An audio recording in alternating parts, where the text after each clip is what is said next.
Tá dando para ver direitinho aí, Eugênio? Tá sim.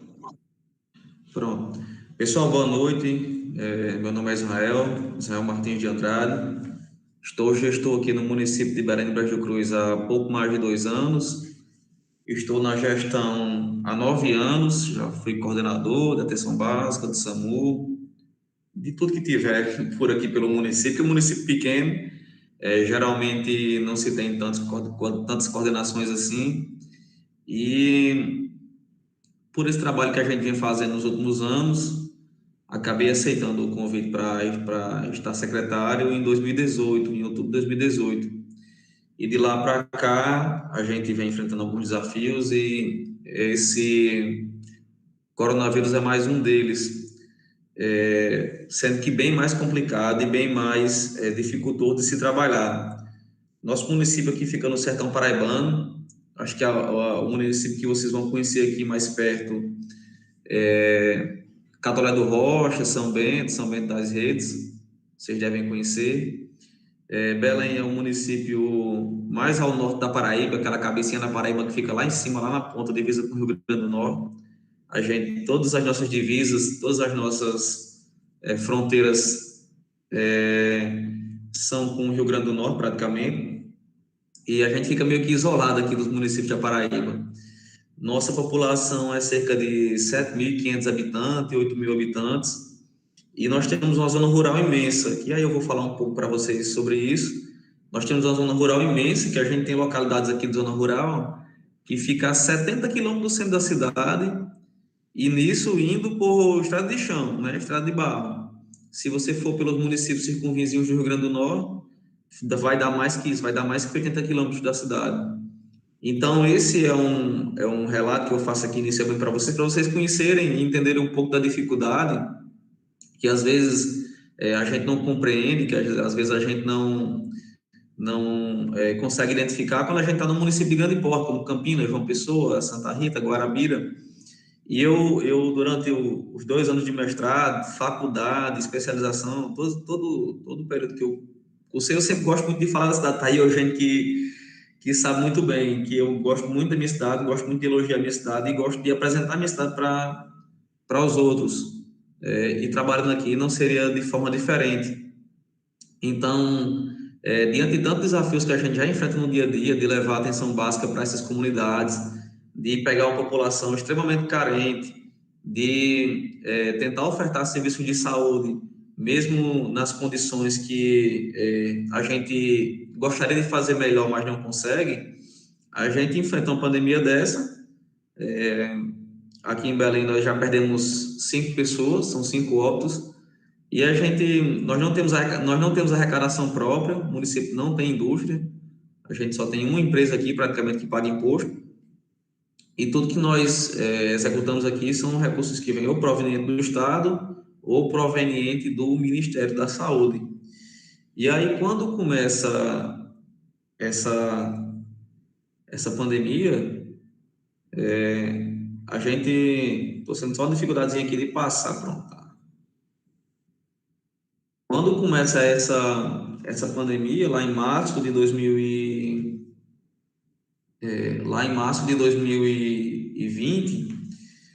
a gente, graças a Deus, hoje a internet nos proporciona obter informações, e a gente ficava preocupado com a complexidade que isso teria no município de pequeno porte.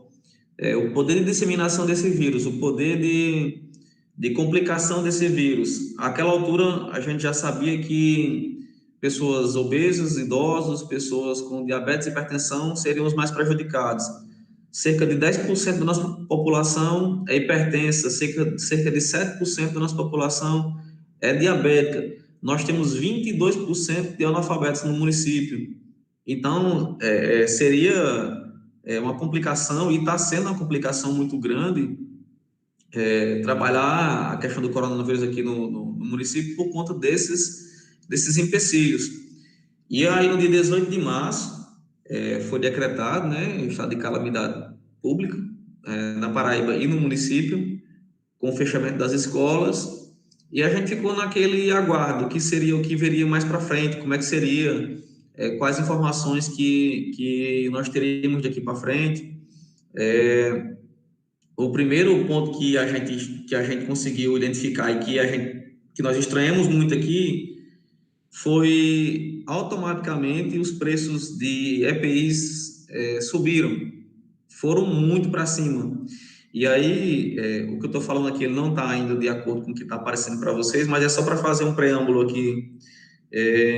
Às vezes, quando a gente vê na televisão que um secretário de saúde, ou que um prefeito, ou que um governador, ou que um secretário de Estado está sendo investigado, ou que foi denunciado por conta de compras com preço abusivo, provavelmente, daqui a 2, 3 anos, quando as contas de 2020 forem julgadas pelos tribunais de conta, boa parte dos secretários também vai ter explicação. Então, vai ter que dar explicação. Então, quem guardou documento, quem conseguiu se planejar melhor, vai conseguir se justificar. Então, muitas dessas reportagens que vocês veem, que vocês acompanham, aquela chamada ali, ela é muito para o público, para enganar o público, mas que, na verdade, a gente, por exemplo, máscara cirúrgica, a gente comprava aqui a 48 centavos a unidade. Em maio, a gente estavam oferecendo ela a R$9. Então, vocês imaginam aí o salto, né? A gente comprou máscara com 500% de aumento. E não foi para desviar recursos, não foi para poder fazer coisa errada, não. Foi porque era necessidade mesmo. A gente comprou máscara aqui a R$4,50, R$5 a unidade. A unidade. Então, assim, só para chamar a atenção de vocês para algumas coisas que, às vezes, a gente que não está na gestão, a gente não conhece e tem essa rivalidade da população com os gestores, e de certa forma, com razão, né? Porque político a gente já sabe como é que funciona. Então, aí, no passar dos meses, a gente vai trabalhando, vai fazendo as ações, vai tentando intensificar. No mês de maio, a gente começa a ter o norte de que as vacinas começariam a chegar em dezembro, ou pelo menos que elas ficariam prontas em dezembro, né? Começam os testes com as vacinas, e aí começa aquela ansiedade. Maio, junho, julho, todo mundo ansioso e acompanhando pelo noticiário que estava na primeira fase de teste, que tinha vencido a segunda fase, que algumas vacinas estavam entrando na terceira fase, a população ansiosa, muita gente desempregada, muita gente fechando seus comércios. Imagine aqui numa cidade pequena dessa, no interiorzinho desse aqui, como é que funciona, né? Você tem que fechar. A economia daqui basicamente funciona de funcionário público, bar e restaurante. É basicamente isso. E são locais que tem grande aglomeração, bar e restaurante. Então, você já vem prendendo as pessoas, prendendo entre aspas as pessoas em casa durante um bom tempo e falando para usar máscara e falando para lavar as mãos e as pessoas já com a inflação batendo na porta. Então, tudo isso passa pela mão do secretário de saúde numa situação dessa. Secretário de saúde e, consequentemente, prefeito, né? Então, a gente vai orientando o prefeito, vai tentando explicar quais são as variáveis que podem acontecer se você fizer um lockdown, quais são as variáveis que podem acontecer se você deixar tudo aberto e não fizer nada, qual a perspectiva de casos no município, se por acaso alguém vier falecer, quais serão os trâmites. Então, tudo isso você tem que ir explicando. E nós adotamos aqui no município de fazer lives. Então, todas as quintas-feiras, 7h30 da noite, que é o horário que a gente entendeu que nós entendemos que teria uma audiência maior, a gente passou a fazer live. E foram praticamente 6 meses seguidos de lives, explicando, tirando dúvidas, e até mesmo passando por situações, que era também um ano de eleição, o ano mais difícil de se trabalhar no Brasil, é o ano de eleição para prefeito. Que a eleição de presidente é mais fácil, mas a eleição de prefeito ela é muito acirrada, principalmente nos municípios pequenos, sempre tem 2 lados, né? Nunca tem mais do que isso, e foi um ano difícil. Então, as pessoas iam acompanhando, iam ficando informadas, iam vendo que a vacina estava perto de chegar e nos cobrando, e a gente orientando que os municípios não podiam fazer aquisição por conta própria. E aí, quando chega novembro, a gente começa a ter a perspectiva de a chegada de vacinação no Brasil. Infelizmente, o governo atrasou os contratos, né? Foram 2 contratos que não obtiveram respostas. Foi o do Butantan, que era para entregar 60 milhões de doses ainda em dezembro, e um da Pfizer, para entregar 69 milhões de doses inicialmente, começar em dezembro também. E dia 20 de dezembro, os países começaram a vacinação. E a gente ficou naquela dúvida de quando é que ia começar a vacinação aqui no Brasil, quando é que ia começar a vacinação aqui no Brasil, como é que seria, por quem iria começar. E aí nós recebemos o Plano Nacional de Imunização da Covid, que ele tratava dessas questões, mas não dizia quando iria começar, nem com qual vacina a gente iria começar, mas ele tratava dos grupos de risco, quais seriam os grupos de risco. Então, quando nós fomos iniciar a campanha de vacinação, já 54 países já tinham iniciado, e a população altamente ansiosa para iniciar essa vacinação.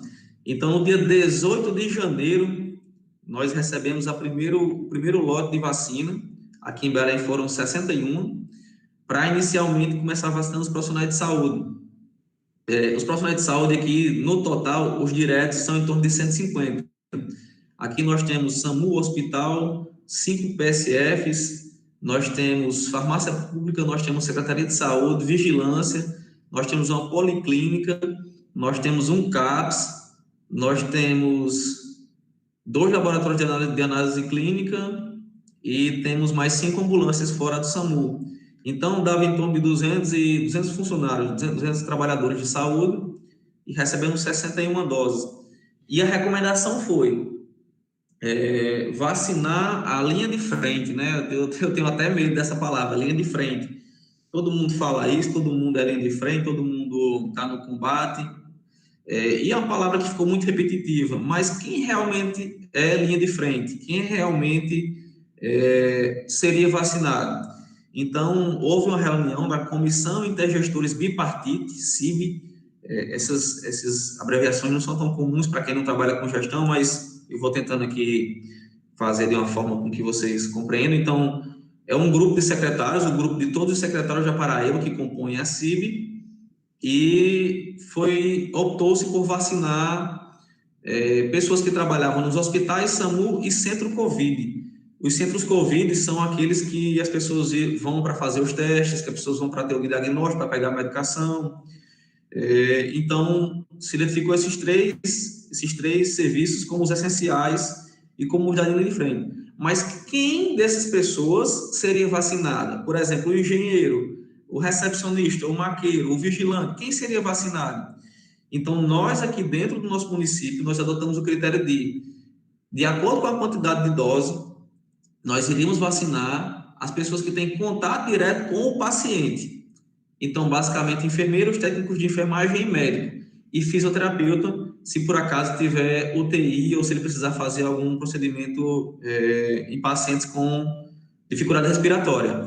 Então, nós elencamos esses profissionais e recebemos as doses dia 18, na tarde do dia 18, dia 19 de janeiro, e iniciamos a vacinação dia 20 de janeiro. Então, iniciamos a vacinação inicialmente com profissionais de saúde.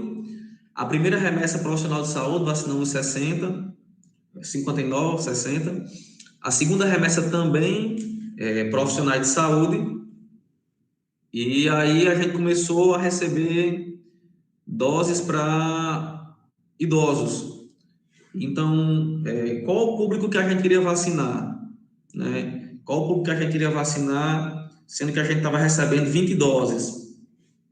Elencamos os idosos com mais de 90 anos e os acamados com mais de 80, que inicialmente eram os que a gente acreditava que tínhamos mais risco de vir a perder essas pessoas caso elas viessem a adoecer.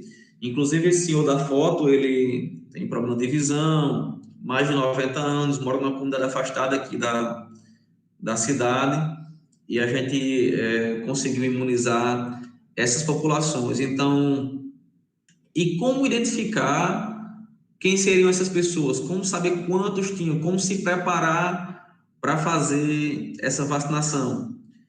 No dia 4 de janeiro, silenciosamente, porque a gente, não minto, dia 27 de dezembro, 4 de janeiro não, dia 27 de dezembro, silenciosamente, para não causar pânico nas pessoas e não causar euforia, nós iniciamos o cadastro dos idosos, dia 26 de dezembro de 2020, para a gente identificar. A gente podia realmente ter ido pelo IBGE, mas o IBGE ele não ia dar um dado fidedigno, ele ia dar uma estimativa. E a gente queria saber quem eram essas pessoas, quem tinha hipertensão, quem tinha diabetes, quem tinha câncer, quem tinha outras doenças, onde é que morava. A gente não sabia quantas doses ia receber, então a gente queria saber onde é que morava. A gente queria saber se ia abrir mais de um posto de vacinação, se ia abrir só um, o que é que faria. Então, iniciamos o cadastro com os agentes de saúde a partir do dia 26 do 12. E identificamos cerca de 1.300 idosos aqui no município. E para os profissionais de saúde, nós abrimos para eles fazerem o cadastramento na Secretaria de Saúde. Então, os profissionais de saúde vinham com seus documentos se cadastrar, e cada grupo de nascidos em algum período vinha um dia para não tumultuar e não gerar aglomeração. Então, os nascidos em janeiro, fevereiro e março, dia 18 de janeiro, vinham fazer o cadastro, daí por diante. Então, essa foi a estratégia que nós encontramos para, inicialmente, com os idosos, não tumultuar, não causar pânico, não causar euforia, não causar pedidos de vacina antecipado, que a gente sabe que no município pequeno, o líder político, muitas vezes, ele consegue coisa que não deveria conseguir. E aí, em janeiro, começamos a cadastrar os profissionais de saúde. Dentro dos próprios profissionais de saúde, nós elencamos também as prioridades: idade, doença, comorbidade pré-existente. Então, se a gente só recebesse um quantitativo de idosos pequeno, quem a gente iria vacinar? Médicos, enfermeiros e técnicos de enfermagem. Mas desses aí, quem seriam os primeiros? Os mais velhos, os mais doentes, os que tiverem mais contato com os pacientes. Então, era um jogo de quebra-cabeça, é um quebra-cabeça que vem sendo montado, uma tarefa difícil, mas que a gente praticamente só focou nisso até agora. 2021 a gente não fez nada mais do que vacinação, se preocupar com vacinação e tudo isso que vem acontecendo. Então, nós inicialmente optamos por fazer em um único posto de vacinação. Por que em um único posto de vacinação? Pela quantidade de doses pequena, então a gente estava recebendo 50, 60 doses por remessa, e também para evitar extravio da vacina.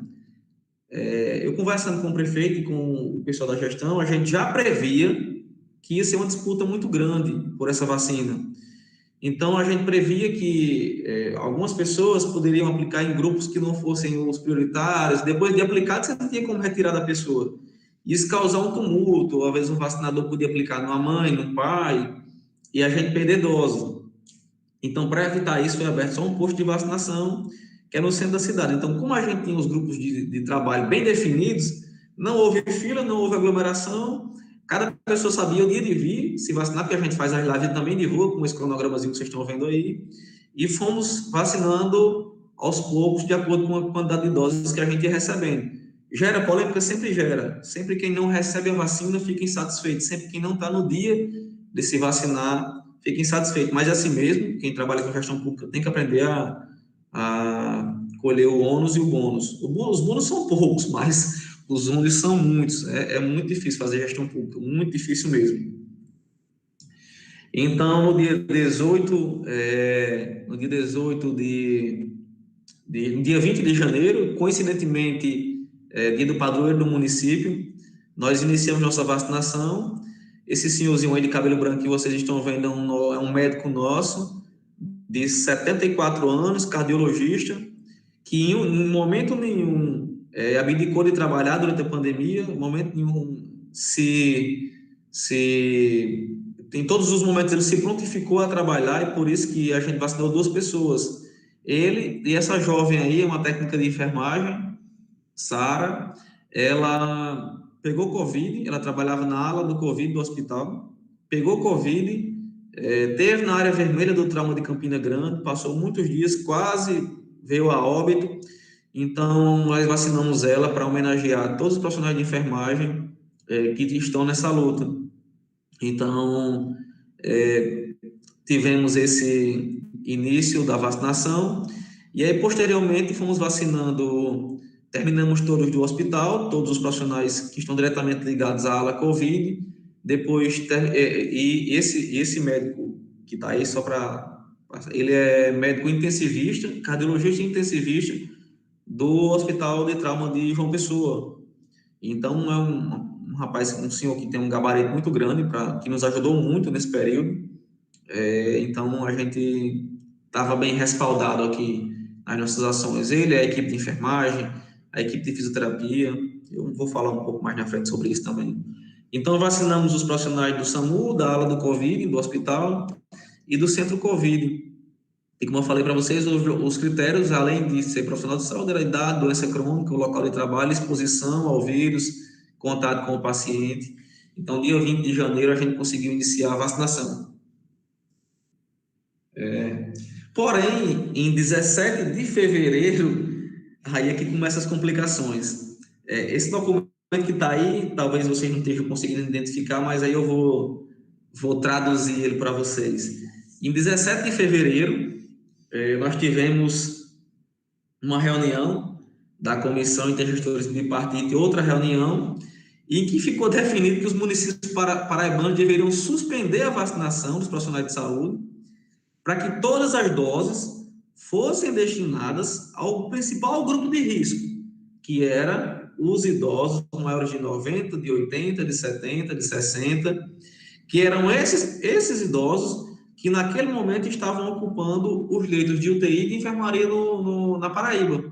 Então, essa decisão eu concordei plenamente, até porque, como desse período de 20 de janeiro a 17 de fevereiro, a gente já tinha vacinado 70% da equipe de saúde. Faltava quem? Faltava a equipe de apoio, que a gente chama, que é a equipe que não tem CBO. O que é CBO? É Código Brasileiro de Ocupação. Então, nós já tínhamos vacinado os enfermeiros, os médicos, os fisioterapeutas, os dentistas, já tínhamos vacinado os técnicos de enfermagem, já tínhamos vacinado todas as pessoas que estão, nutricionista, psicólogo, já tínhamos vacinado todas as pessoas que estão diretamente em contato com o paciente, que precisam tocar no paciente, que precisam ver o paciente. Nesse momento, faltava somente a equipe de apoio, que é maqueiro. Sim, também nesses, inicialmente, tinham os condutores socorristas, porque o condutor socorrista, por mais que ele não tenha um contato prolongado com o paciente, mas numa transferência, por exemplo, daqui para Campina Grande, demora em torno de 4 a 5 horas a viagem. Então, ele não tem contato com o paciente, mas tem contato prolongado num ambiente fechado, que é a ambulância, com o paciente. Então, tínhamos vacinado todos os condutores socorristas e faltava a equipe de apoio. Então, eu concordei com esse ponto, quando foi levantado na decisão, quando foi levantado na reunião, e esse ponto saiu vencedor. Alguns municípios não queriam continuar vacinando os profissionais de saúde.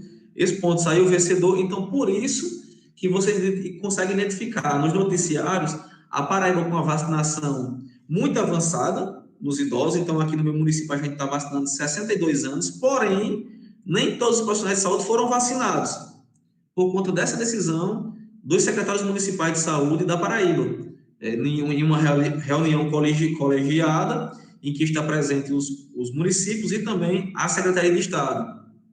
Então, vacinamos, iniciamos a vacinação, demos continuidade na vacinação dos idosos. Então, todas as doses que a gente pegava para fazer a primeira dose, fazíamos em idosos, fazemos nos idosos, e graças a Deus os resultados vieram a acontecer. Eu saí de 16 leitos ocupados no hospital, todos eles com oxigênio grave, para 0 internações em fevereiro, 0 internações em março e uma internação em abril. Então, essa estratégia, pelo menos aqui em Belém, ela se sagrou resolutiva, graças a Deus, efetiva. E aí, no que você começa a receber uma frequência de doses maiores e você começa a adiantar a vacinação dos profissionais de saúde, dos idosos, o que é que acontece? O famoso fura-fila, né, que a gente viu tanto aí na imprensa, pessoas que, além do fura-fila, aquelas que não estavam administrando a vacina nos idosos, que colocavam a seringa e às vezes desprezavam o líquido, e muitas vezes colocava e tirava para vender, e muitas vezes não, em algumas vezes.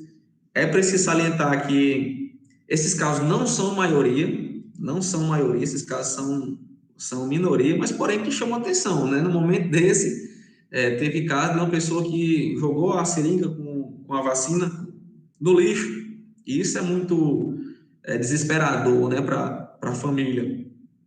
Você registrar aquele momento ali, e quando você vai ver, a pessoa não tomou a dose. Aqui no nosso município, a tentativa de fura-fila, ela aconteceu também nesses casos, de pessoas ligadas à gestão, nem ligadas à gestão tanto, mas algumas pessoas que perguntavam, Israel, e a minha? Israel, e a minha? E a gente sempre explicando, não, é idoso, mas eu trabalho em tal canto, eu sou porteiro, eu sou não sei o quê, e professor, e não sei quem, a gente sempre explicando, sempre explicando. Graças a Deus, nós não tivemos um problema de vacinação errada, nós vacinamos uma dose errada. O problema que nós tivemos aqui foi a tentativa de interferência política na vacinação. E como é que funcionava isso? Lembra que eu falei que ano passado foi ano de eleição? O prefeito conseguiu se reeleger. Quem votou no prefeito, automaticamente queria alguma benesse. E que benesse era essa? Que coisa mais privilegiada do que ser vacinado no momento desse, em que todo mundo está tentando, o mundo todo está tentando e ninguém está conseguindo. Conseguindo tá, mas não na medida que a gente imaginava. Vacinação. Então, de uma pessoa só, eu recebi 6 ligações. Ela perguntando se ela já tava na vez dela. Ela tem 40 e poucos anos.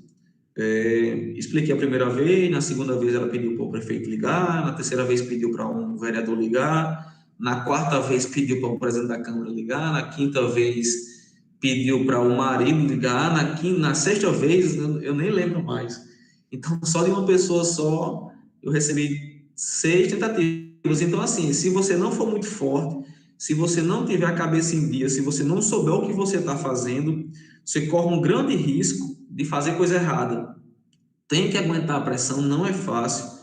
Eu até comentava com o Eugênio essas situações que tem muita coisa que é jogada para a mídia, tem muita coisa que a gente tem que segurar, porque assim, é mais fácil você se defender você estando certo e fazendo do jeito certo, por mais que você perca o cargo, do que você se defender você estando errado e fazendo para agradar, fazendo para manusear as informações, para trazer informações falsas. Então, é uma situação bem complicada e que hoje parece ser fácil, mas não é.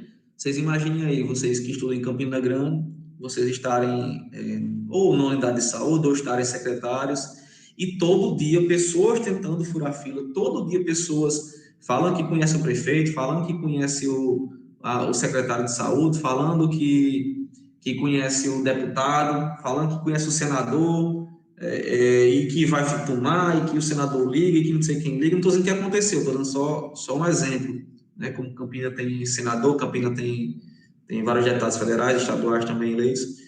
Então, a pressão é muito grande mesmo, principalmente porque o meu cargo ele não é político, ele é uma indicação política, mas não foi indicado por um político, né? O prefeito tomou a decisão com base em critérios técnicos, que eu já vinha desempenhando um trabalho aqui há 7 anos, aqui no município. Então, você tem que ter paciência, tem que ter as famosas costas largas, porque a gente recebe pancada de todo canto, né? De Câmara de Vereador, de Ministério Público, da população, de pessoas de dentro da gestão. Então, é difícil controlar, mas graças a Deus, a gente teve sucesso também em evitar o fura-filas. E uma das ações que nos fez evitar foi o controle das pessoas que estavam vacinando. Então, era um ponto de vacinação com 3 pessoas vacinando. 3 pessoas de extrema confiança, 3 pessoas, são 3 enfermeiras, 3 pessoas que participam diretamente da gestão, que antes de qualquer coisa me liga, antes de qualquer coisa pergunta. Então, a gente teve esse sucesso em evitar os fura-filas, mesmo com muita pressão. Eu vou dizer a vocês, hoje a gente está tranquilo, mas a gente já teve situações difíceis aqui, e a gente só se encontra numa situação tranquila hoje porque conseguimos vencer uma barreira difícil durante pouco mais de um mês, pouco menos de um mês, 20 e poucos dias, a pressão muito grande de pessoas tentando conseguir essas benesses.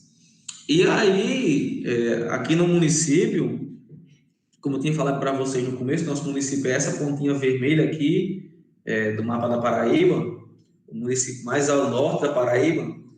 Pode parecer um município pequeno, porque ele é estreito, mas em extensão territorial é o 16º maior do mundo da Paraíba. Na nossa regional só perde para Pombal, então nós somos maiores em território do que São Bento, do que Catolé, do que muitos outros municípios que têm população maior que a nossa. E o que é que acontece? Essas fotos que vocês estão vendo aqui, elas são justamente nessa comunidade que eu falei, que ela fica no limite aqui, no extremo norte da Paraíba. Ela é divisa com Jucurutu, Rio Grande do Norte, é divisa com Jardim de Piranhas, Rio Grande do Norte, divisa com Janduís, Rio Grande do Norte, mas faz parte de Belém. E a região da cidade, a região, a parte do comércio, a zona urbana da cidade, ela fica bem aqui no início da cidade, bem aqui.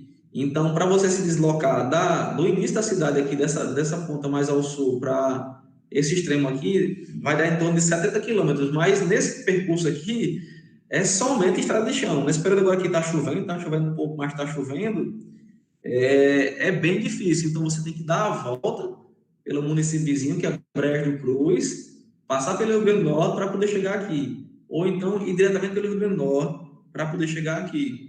Então, essa comunidade ela é tão longe que chama de Serra de João do Vale, perto da Serra. Mas tem duas comunidades que têm nome, que é Amazonas e Manaus. De tão longe que ela fica do município, deram o nome de Amazonas e Manaus. Então, é uma comunidade simples, tem em torno de 400 habitantes. Desses 400, a gente tem em torno de 25% de idosos, 20% a 25% de idosos, em que a dificuldade de chegar lá e também de vacinar, ela é grande por outro motivo. Então, vocês veem aqui que a gente faz vacinação dentro das casas, a gente faz em carroça, a gente faz em qualquer situação. Por que a vacinação, além disso tudo, ela é difícil? Porque a vacina, depois de aberta, ela só tem validade de 6 horas. O frasco, depois de aberto, ele só tem validade de 6 horas. Ou seja, não tem como você iniciar a vacinação na zona urbana e depois ir para a zona rural. Você tem que levar frascos específicos para a zona rural, sabendo quem você vai vacinar, sabendo calcular a distância entre as pessoas que você vai vacinar, porque chegar lá demora umas 2h30. Transitar lá dentro é tão difícil quanto chegar. Porque você tem que passar por cima de barreira de açude, você tem que passar de uma comunidade para outra. Da Timbaú você vai lá para Santa Luzia, da Santa Luzia você vai para o Manaus, depois para o Amazonas, e aí você vai fazendo esse percurso. E uma das poucas pessoas que conhece esse percurso é o prefeito da cidade. Ele é motorista, a profissão dele é motorista, durante muitos anos dirigiu carro-pipa para colocar água lá. E uma das poucas pessoas também que tem conhecimento lá sou eu. Eu trabalhei, a gente abriu 2 unidades de saúde lá nesse local, que fica distante, e o pessoal teve uma aceitação boa comigo, porque nunca tinha ido um secretário de saúde lá, e eu acabei ganhando a confiança deles, e eu fui juntamente com o prefeito fazer a vacinação na quinta-feira da Semana Santa. Então, fizemos 36 doses lá, mas é uma complicação, por conta dessas especificidades. Você vai rodando. Nós saímos daqui de 5 da manhã, chegamos 9 da noite. Então, abriu um frasco, começa a cronometrar. Fez às 10, abriu outro frasco, começa a cronometrar novamente. E aí vai sempre assim, nessa correria. Se sobrar alguma dose, tem que vir correndo para a zona urbana para poder fazer. E aí, já que eu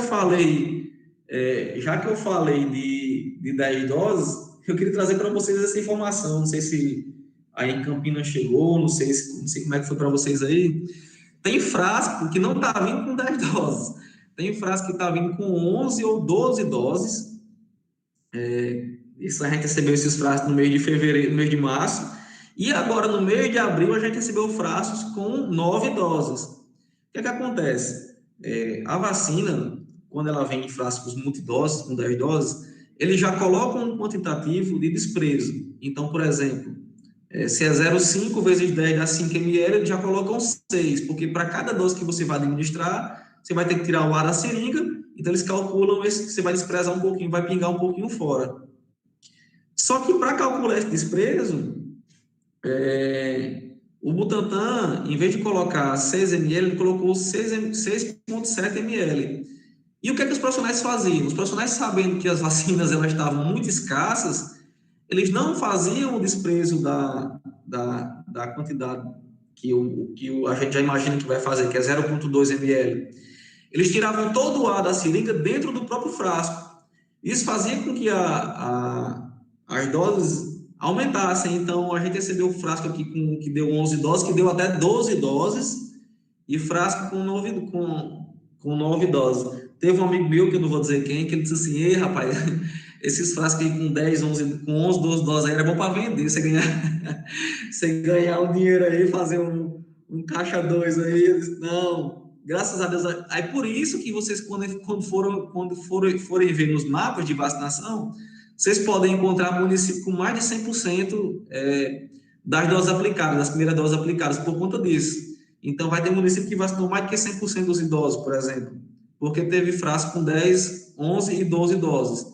Então, se o pessoal soube administrar bem aí, deu para vacinar mais do que foi recebido. Então, se a gente recebia 5 frascos com 10 doses, a gente conseguia aplicar 55 doses, ou até 56, 57, ao invés de 50.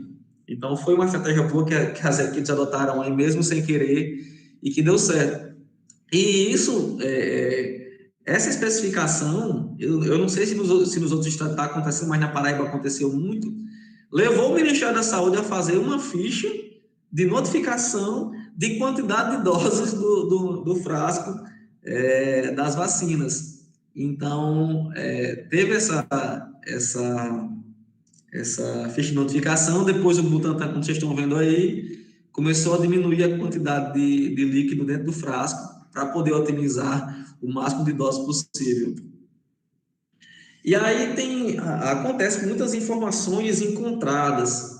Provavelmente vocês viram aí no Jornal Nacional, JPB, seja lá o noticiário que foi, que o ministro da Saúde disse que os municípios não guardassem mais doses para fazer segunda dose, que fizesse tudo primeira dose. E essa informação chegou em todo canto. Chegou na Serra de João do Vale, chegou na Zona Urbana de Belém do Cruz, chegou em João Pessoa. Inclusive o nosso ministro paraibano, né? E que não não guardasse dose para a segunda dose. O problema é que não foi enviado nenhum documento que autorizasse os municípios a fazer isso, que dessem garantia jurídica para os municípios fazerem isso. Então, não teve nenhuma portaria, não teve nenhum decreto, não teve nenhum projeto de lei, não teve nada que sustentasse essa informação. Alguns municípios fizeram, a grande maioria dos municípios optou em não fazer isso, o que viesse como segunda dose, guardar como segunda dose realmente, porque é o seguinte, a mesma pessoa que hoje ele quer receber a primeira dose com esse argumento em que o Ministério da Saúde orientou de não guardar a segunda dose, quando chegar a vez dele de receber a segunda dose, ele também quer. E aí ele vai para a justiça. E você pensa numa pessoa que recebe processo na justiça, é secretário de saúde. Eu aqui recebi uma vez de um repelente de grávida, que uma pessoa queria receber sem estar grávida, e foi para o Ministério Público, que ela queria receber. E a gente, novamente, tinha o respaldo de só doar os repelentes para quem era na época do Zika vírus. A gente tinha a orientação de doar os repelentes somente para gestantes. E aí você perde dias e dias de cansaço, você se cansa, você perde dias de explicação, você perde momentos que você devia estar fazendo outra coisa, planejando outra ação, para estar se explicando na justiça por que você não deu um repelente para uma pessoa que não deveria receber. Do mesmo jeito, essa situação. Na hora que você fizer uma coisa errada sem embasamento jurídico, você vai responder com certeza. Não tem a menor dúvida. E secretário de saúde de município grande ainda tem advogado para defender. Secretário de saúde de município pequeno não tem, não. Tem um ou outro do corpo jurídico, mas os cabas não defendem tanto quanto de município grande, não. Então, para finalizar, eu queria trazer aqui para vocês algumas ações que o município fez, né? E para complementar as informações Eu queria dizer para vocês que nós, paraibanos, estamos em quarto lugar, quarto ou quinto lugar, em porcentagem de vacinação aqui no Brasil, de população. Então, é um estado que vacina rápido. A gente já vacinou aqui dia de sábado, dia de domingo.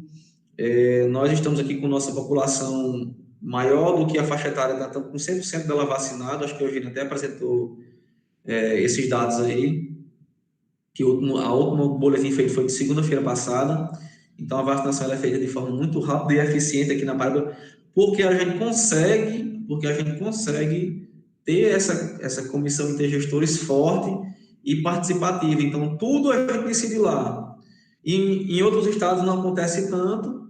Então, a gente, por exemplo, eu tive profissional que é formado, mas não é de Belém, então ele não trabalha aqui no município, recém-formado, que foi tomar a vacina em estados vizinhos, porque o estado vizinho estava fazendo profissional de saúde, independente da idade, se ele tinha 18, se ele era recém-formado, se ele atuava, se ele não atuava. Então, isso atrasou a vacinação em outros estados. Então, eu queria trazer aqui para vocês algumas ações. Eu sei que não estava no tema aqui do município, no tema do debate, mas inicialmente aqui no município nós fomos os primeiros municípios a fazer barreira sanitária realmente efetiva.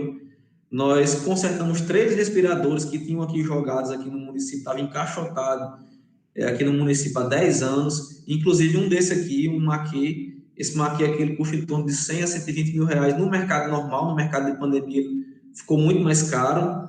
Então, nós consertamos 2 de transporte, caso a gente precise transferir o paciente para algum outro local, e consertamos esse aí a placa dele que estava queimada veio da Suécia. Então, foi uma logística muito grande para poder esse equipamento tá funcionando hoje e à disposição do município. Nós inauguramos uma ala do Covid no hospital, que é onde justamente esses 3 respiradores ficam. Nessa ala nós temos 8 leitos, mas chegamos a ampliar para 16 leitos. Ampliamos essa ala para 16 leitos. E como é que você sustenta 16 pacientes, como nós tivemos em dezembro, todos eles graves, precisando de ventilação, precisando de oxigênio terapia 24 horas por dia?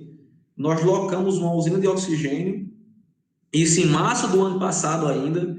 Nós fomos provavelmente um dos primeiros municípios, ou o primeiro município do Brasil, a alocar uma usina de oxigênio. Não vou dizer que essa usina foi locada por conta da pandemia.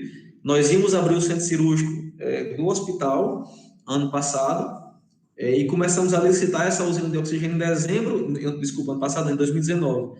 Começamos a licitar essa usina de oxigênio em dezembro de 2019. Quando a situação da pandemia começou a se agravar, nós entendíamos que essa usina iria nos dar um suporte grande, e nos deu realmente, porque nós só conseguimos segurar aqui o hospital por conta dela. E em março de 2020, o que ia ser uma usina de oxigênio para um centro cirúrgico passou a ser uma usina de oxigênio para uma ala Covid do hospital. Então, ela fornece oxigênio aqui ilimitado, durante 24 horas por dia, para até 22 leitos, que é a nossa capacidade aqui do município. Então, nós chegamos a ter 16 pacientes internados. E por que não expandiu para 22? Porque também se atende outras coisas, se atende paciente com hipertensão, se atende paciente diabético, mas nós pensamos em transformar o hospital todo, fazer todo o hospital de campanha, caso a situação de dezembro para cá viesse a se complicando. Já que nós abrimos uma ala Covid do hospital, criamos um centro Covid, recuperamos 3 respiradores e locamos uma usina de oxigênio, em abril nós capacitamos nossas equipes de médico, de enfermagem e fisioterapia para atuar com esses respiradores, para poder fazer intubação em abril do ano passado, em 2020, para atuar com esses respiradores.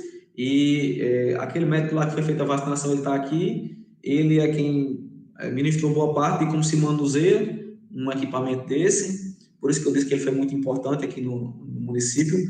Então, nós capacitamos nossas equipes de enfermagem, fisioterapia e médicos para atuarem com esses procedimentos. Então, foi um trabalho em equipe, é um trabalho cansativo, vacinação. Depois que iniciamos a vacinação em janeiro, nossos casos caíram 90%. Hoje nós só temos um caso ativo no município. Eu acho que ele até saiu hoje, ele está curado hoje. E temos um caso suspeito no hospital. Nossa taxa de internação hospitalar depois da vacinação saiu de 100%, na verdade 200%, que eram 8 leitos, passamos a fazer 16. 200% em dezembro para 0% em março e abril. Não tivemos nenhum paciente internado, nem em março nem em abril. Hoje tem um paciente suspeito lá, mas que acabamos de descartar COVID com a tomografia. E em número de casos, nós baixamos de 78 casos totais, 78 em dezembro e janeiro, porque os laudos demoram, às vezes a gente faz a coleta em dezembro, chega só em janeiro o resultado, para apenas 13 casos no mês de março, todos eles tratados e acompanhados em domicílio. Então, essas foram as nossas... são os nossos desafios. Me desculpe se me prolonguei, mas aqui, como eu disse a vocês no começo, eu gosto de falar sobre o município e sobre as ações que nós fazemos aqui. Queria que vocês também entendessem que, financeiramente, a gente não recebeu suporte para tudo isso, tanto é que ano passado a gente não recebeu emenda parlamentar, nós recebemos recursos de Covid, mas que foram substituídos, que a emenda parlamentar foi substituída. E aí é um assunto que, se vocês quiserem entrar, a gente pode entrar também, não tem problema não. Falar de financeiro, falar de licitações e algumas outras coisas burocráticas. Eu encerro aqui a apresentação. Se alguém tiver alguma dúvida, quiser fazer alguma colocação, e aí queria perguntar ao gente também se eu posso aqui fechar a parte da apresentação e para abrir a câmera, se vocês quiserem fazer algum questionamento.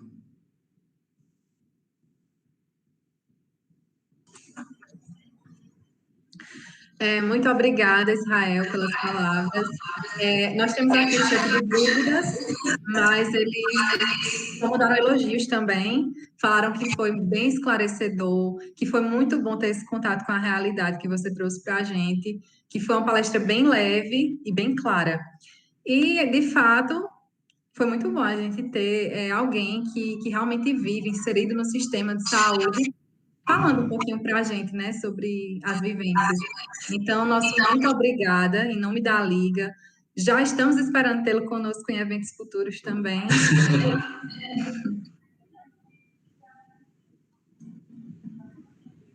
Oi?